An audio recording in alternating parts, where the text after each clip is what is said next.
Champion Chase trainer on the phone, Gary Moore. Good evening. Good evening.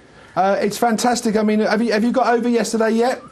Yeah, I certainly have. Yeah. Okay. In terms of the race itself, I mean, what was the feeling like before the race? Was you always confident that you? I mean, obviously being the top racing horse, and the fact that the media had sort of written off the chances of Sire De Grugy. Yeah, I don't care about the media. You know, I don't train the horse. I only talk about him. You know, and I knew what he'd done at home and what he'd done previously in his previous races. You know, and I knew that he was in good order, so I was confident he was going to run to how he did at Ascot. So you really, leading up to Cheltenham, you disregard all the people that were saying that, you know, he couldn't run at Cheltenham, the ground had gone against it. It's basically you were doing your job, and you was always pretty confident that turning up on the day the horse would win. Yeah, you know, luck in running, which he did have. You know, he could have quite easily been following Bailey Green instead of Hinterland, and, you know, and got brought down, but for a change, luck was on my side. And presumably Jamie's still buzzing as well, is he? I presume so, yeah. He went off he's back in Cheltenham today, so I haven't seen him, but I'd imagine so, yeah. And in relation to the owners, and obviously you've got a small stake in the horse yourself, but I mean, as we said before when he was on last, I mean, you never would have thought that winning at Fakenham when it did, that you'd be celebrating the Queen Mother Champion Chase in March, would you? No, it's definitely not. You know, the reason he ran in Fakenham was the qualifying for an EBF final at Sandown, which he didn't even go for in the end. But that was the reason he went there. You know.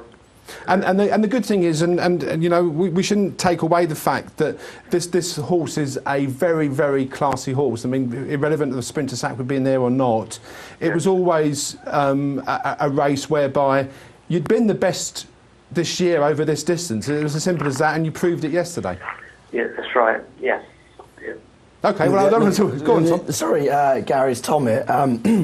Got a bit of a croaky throat because I was sort of shouting for Sire up the final couple of furlongs yesterday. But what I was going to say, you know, I was speaking to a few of the owners that are in the syndicate, and they were saying, you know, if your name was Willie Mullins and Jamie's name was Ruby Walsh, then, you know, this horse would have been 6-4, 13-8, would it not? Absolutely, yeah. Dead right. Yeah. Yeah. Okay, no, he's agreeing with us all tonight, which is fantastic. Wow. What are the plans now for the horse? So you're going to the celebration chase at Sandown, ruling out Punchestown, obviously? Yeah, he definitely won't go to Punchestown. The celebration would be the only place he would go to, but I wouldn't guarantee that. You know, it'll be him, and Jamie will tell me whether he'll run again this season. If I'm not happy with him, you know, I don't want to spoil what I could do. What I've done this year, I could nearly do it all again next year, as far as I'm concerned. Yeah, sorry, if I could just ask again, Gary, as well, because on the looks of things, he's quite lightly raced for an 8-year-old. Would you say he's quite a young 8-year-old with sort of another potential 3 seasons in him, maybe? That's right, yeah. I mean, he's actually only 7.5, you know? Yeah. His birthday's not till June. He's a June foal. Oh, yeah. Right. Yeah, okay. Yeah. All right, well, thanks very much indeed. I mean, obviously, it takes a bit of getting over. You got a runner tomorrow, have you? Yeah, I've got one runner in Cheltenham and 2 at Linfield.